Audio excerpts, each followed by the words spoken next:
The table shows the values of the variables t and p, and we want to draw the graph of ln p against t, so we actually need some values of ln p. So start with ln 4.39, that's 1.48, and then we've got ln 8.33, it's 2.12, and then ln 15.8,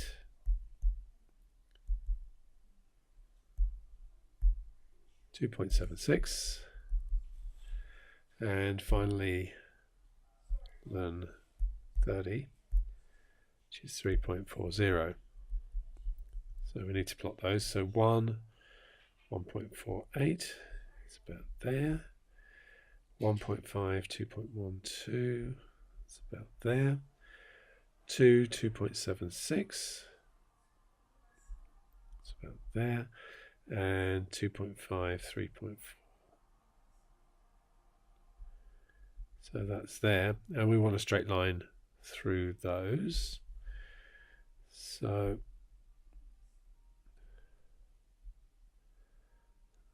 I'll try and straighten the line up in a second.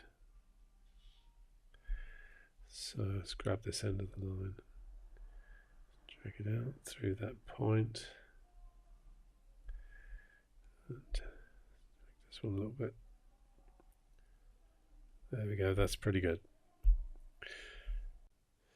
So we want to use the graph to estimate the value of p when t is 2.2.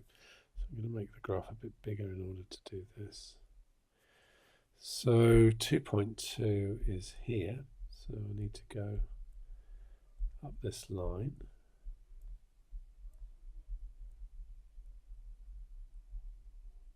Like so, and then measure across from there.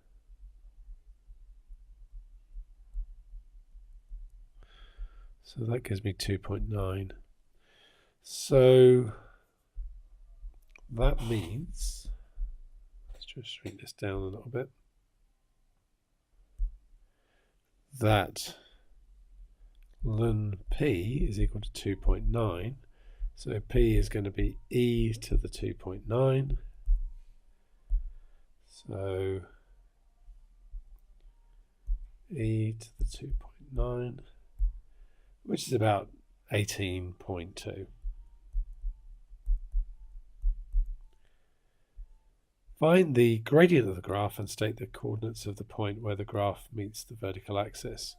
Well, it seems to meet there at 0.2, so we'll just say the y-intercept, or log p-intercept as it is at 0.2, so it's going to be 0.2.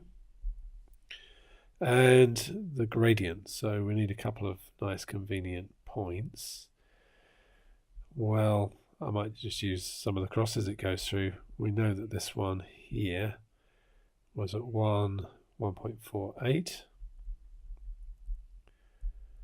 We'll go across to this one here.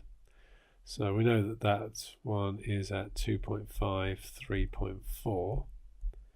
And this one is at 1.48.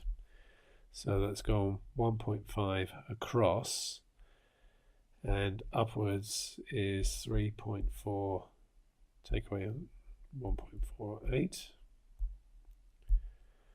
which is 1.92. And so our gradient is 1.92 over 1.5.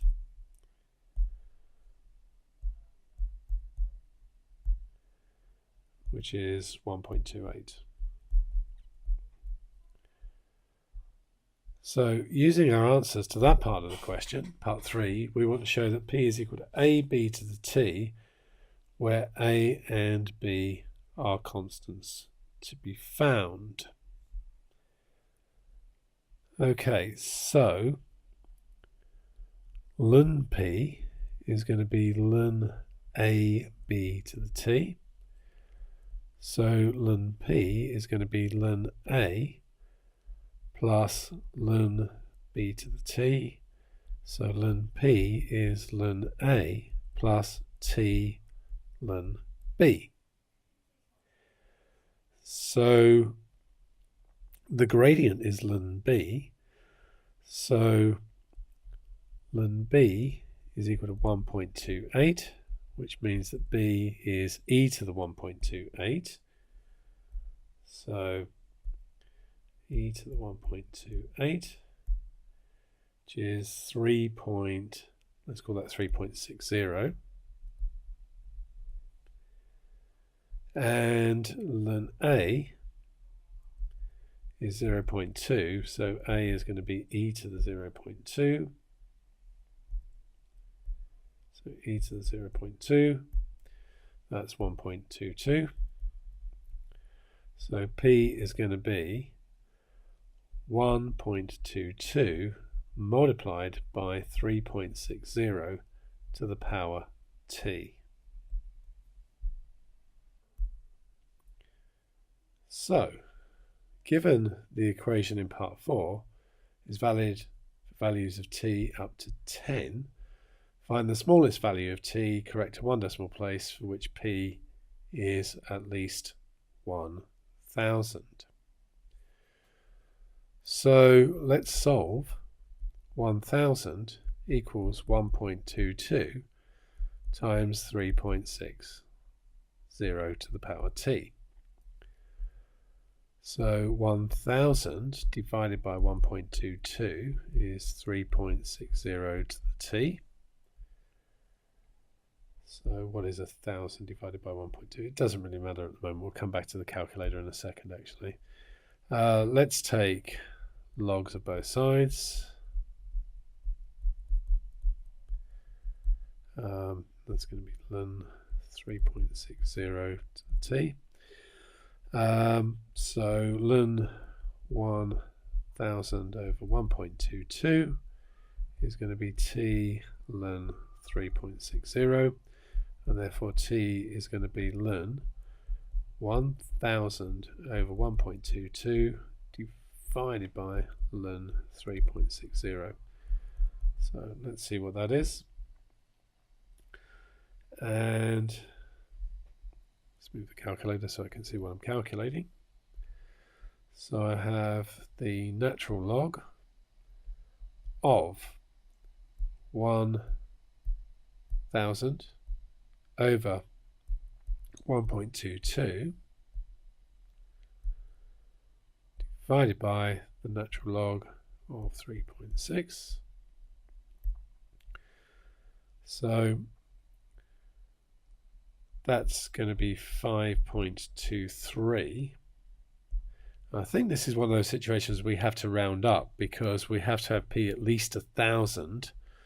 So we'll put down that t is 5.3 to one decimal place. Not rounding down to the 5.2 because that would be a value where it's less than 1000. We've got to round up to the 5.3 so that it's at least 1000.